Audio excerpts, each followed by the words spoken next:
everybody? Last Outrider here with another transcendent video. This time, how strong are the Primarchs? More importantly, what the Sukablat is a Primarch anyway, which is really the first question you have to answer before you ask how strong are they. And this is a question best left to the elder seers of 40K who've been around for a while to see how the Primarchs have developed, instead of the younglings who might only be able to, well, ask us what we think anyway. Primarchs have changed in strength throughout the history of 40K.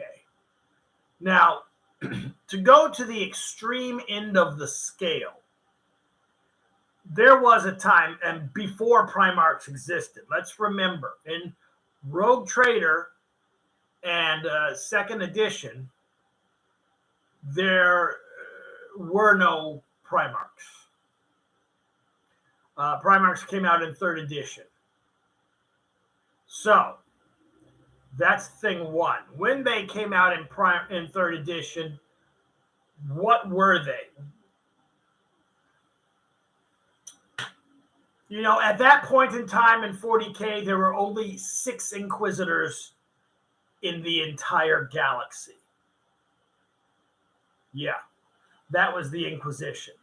And Primarchs were on a level of power that is simply thought of as don't bother. You might as well ask, how strong is one of the, chaos powers? Whatever. This is where they pretty much remained forever until the Horus Heresy, until really Black Library started writing the Horus Heresy books. And even at the beginning of the Horus Heresy books, the Primarchs were a different creature than what they are now at the end of the books. If you go to Flight of the Eisenstein and read the descriptions of the Primarchs talking to each other, interacting with mortals and everything like that, you really didn't get much of a description.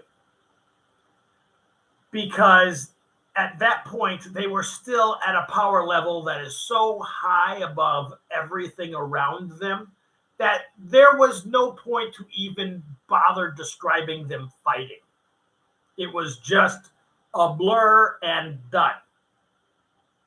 Now, they exist as models and rules in the game, so they've become, in a form, written in stone.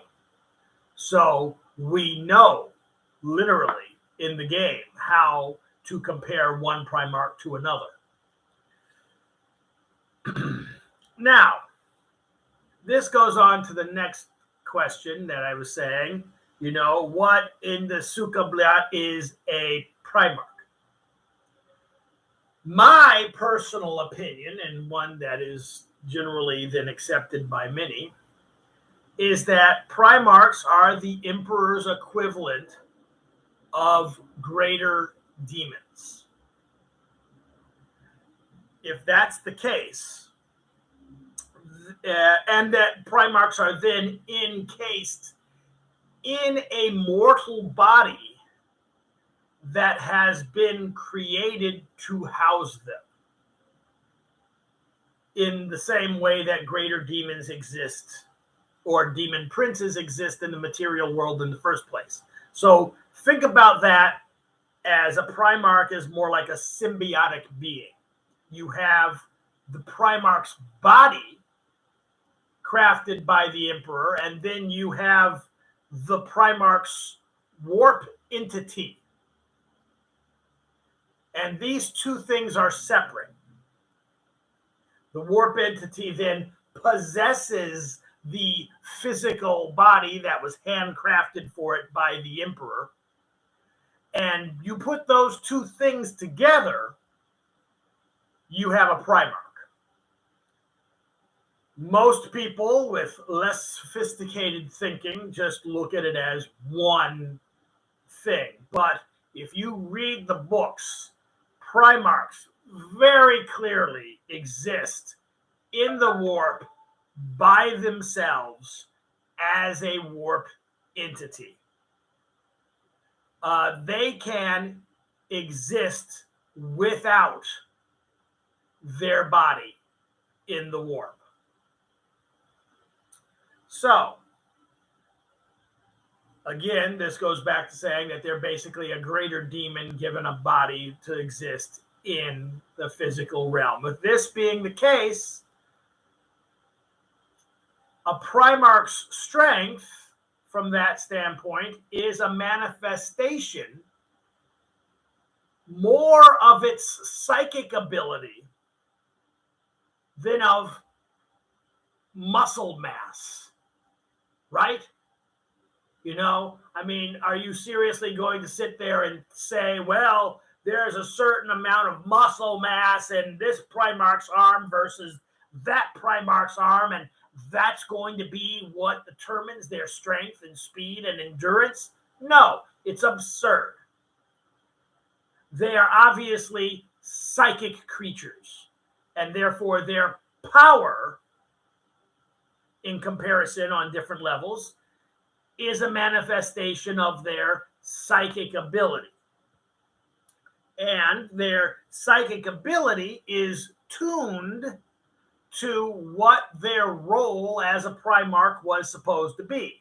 In this case, each Primarch was created to manifest as a different form of warfare. And they were to be the epitome of that form of warfare, meaning that in the Primarch's own area of specialty, they are the best at what they do in any of the 20 categories. So in essence, you can say every Primarch is the strongest, and every Primarch is the weakest in one category or another. It's comparing apples and oranges. You know, I'm definitely going to say that, you know, Jagate Khan is the fastest Primarch. Why? That's his shit. That's why.